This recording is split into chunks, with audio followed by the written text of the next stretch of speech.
From Studio B at Advanced 8A, here's Mark Ryan and Kathy Mexell. Hey, Kathy. There are a lot of people out there that want to get SBA 8A certified. Let's talk about the qualifications for the certification so they can learn more about it. In order to qualify for the 8A certification, there are 5 areas we will discuss that the SBA tests to determine if a firm is eligible. The firm must pass each of the areas. Right, Kathy.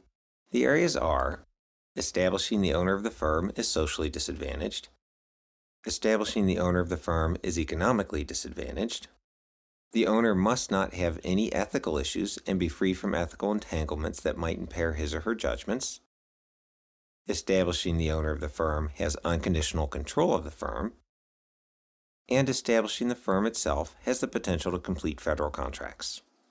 That's right, Mark. Now let's talk about them in more detail. The first one is social disadvantage. Generally, to be socially disadvantaged, 51% or more of the firm must be owned by an individual or individuals that are both U.S. citizens and at least 25% of their blood heritage comes from a recognized minority group. For Native American Indians, the test is the ability to provide proof of membership to a state or federally recognized tribe. Women, service-disabled veterans, Middle Eastern Americans, as well as people who have a handicap, can also be eligible. However, they have the additional burden of proving they are socially disadvantaged, as they are not in a presumed group. That's right, Kathy. And similar to that, the second one is economically disadvantaged, which also applies to the owner. To be economically disadvantaged, the owner must establish that they meet 3 financial criteria. First, he or she must have a 3-year average income that doesn't exceed $250,000, not including a spouse. The starting point is the individual's adjusted gross income from their individual tax return, but many exceptions apply, such as the pass-through income from their firm.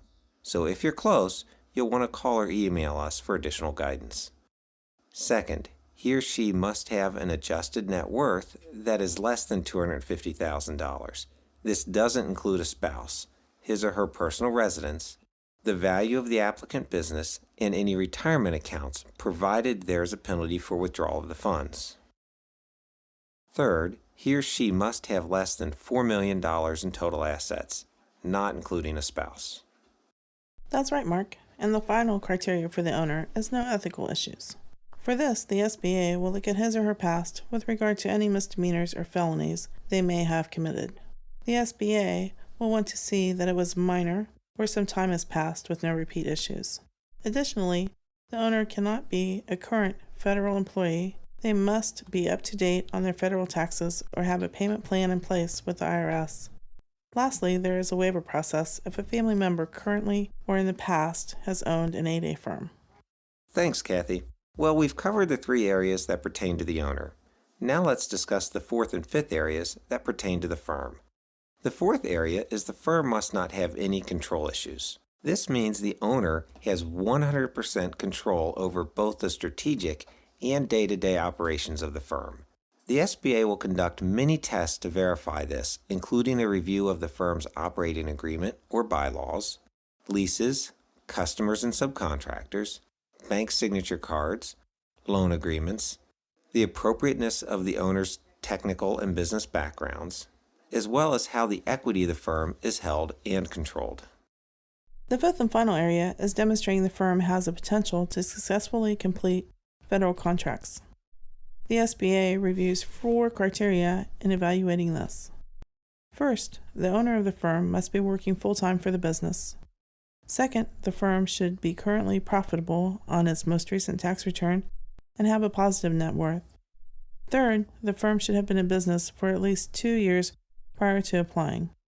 In some cases, a waiver can be granted for this rule.